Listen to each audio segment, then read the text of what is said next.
প্রয়াত বর্ষিয়ান অভিনেত্রী অঞ্জনা ভৌমিক। মৃত্যুকালে তাঁর বয়স হয়েছিল ৭৯ বছর। দীর্ঘদিন ধরে বার্ধক্যজনিত অসুখে ভুগছিলেন বাংলা ছবির স্বর্ণ জগতের এই অভিনেত্রী। শ্বাসকষ্ট নিয়ে শুক্রবার গভীর রাতে বাইপাসের একটি বেসরকারি হাসপাতালে আনা হয় অঞ্জনা ভৌমিককে। আইসিইউতে ডক্টর জয়দীপ ঘোষের তত্ত্বাবধানে ভর্তি ছিলেন তিনি।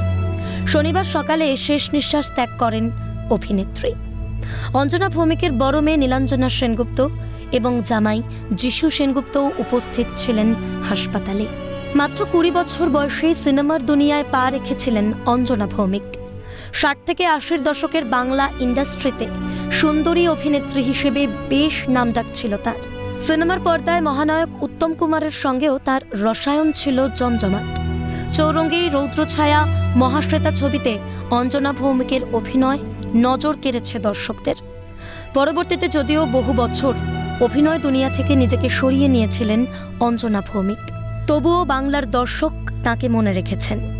বাংলা সিনেমার স্বর্ণযুগের এহেন গুণী অভিনেত্রীর প্রয়াণে শোকস্তব্ধ বাংলা চলচ্চিত্র মহল। অয়ন শর্মার রিপোর্ট, ক্যালকাটা নিউজ।